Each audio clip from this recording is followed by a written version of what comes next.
So Binayak Sen really seems to polarize public opinion. For 40 Nobel laureates, he is a hero who is being victimized by an intolerant state.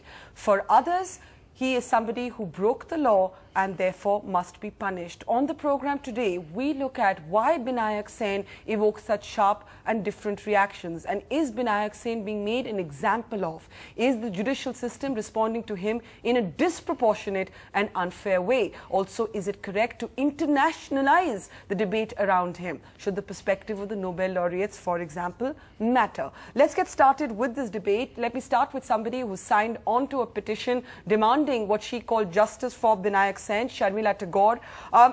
Sharmila, we have seen Binayak Sen's bail plea being rejected, but the larger principle when it comes to Binayak Sen is this polarization that I'm talking about, that for some, he's a human rights activist who's devoted his life to working for the poor in the tribal areas. For the others, he's guilty of sedition. How do you see this debate? What made you sign on to that petition? I think I see his work as exemplary. I mean, he was a gold medalist from Vellore. He could have minted money and led a very cushy life. He didn't do that. He came to this area, Chhattisgarh area, 30 years ago. He's devoted his life working for the poor. His work straddles human rights activist. He's a human rights activist also, and with medicine. And he helped them. And 18 years ago, he started his NGO, Rupantar.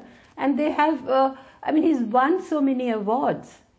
You know, Jonathan Mann Award and Paul Harrison Award. I mean, he has been feted by the world. And only when he went against Salwa Judum, which he protested.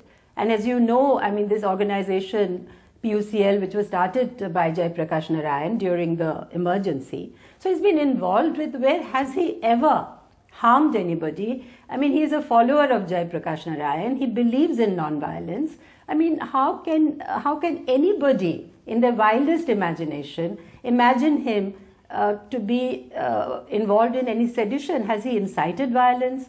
Has he commissioned any crime? Why is he involved in this? I mean, it is absolutely outrageous miscarriage of justice. Outrageous miscarriage of justice is, of course, what so many of his supporters and his family are saying today. Raju Ramachandran, we've often been speaking about sedition on this program, and you have made that all-important distinction that it's not sedition unless it actually leads to the incitement of violence. Then you have a bail hearing today which is rejected. And what many of his supporters are arguing is, irrespective of where you stand on this case, this is not a man who's going to run from the country. This is not a man who's going to harm anybody if he's released. Are you surprised by the verdict today? I must confess, I'm surprised and disappointed too. I proceed on the assumption that he is guilty for the reason that there is a judgment of conviction. Okay.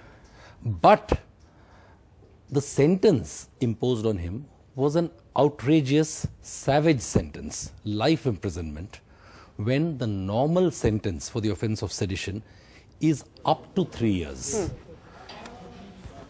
The reason for my disappointment is that the court should have seen that this was not a case which attracted the maximum sentence because he was held guilty of conspiracy and abetment of the offence of sedition. So let me understand what you're saying. You're saying you are willing to accept that the court was legitimate in finding him guilty of sedition, but the punishment was disproportionate.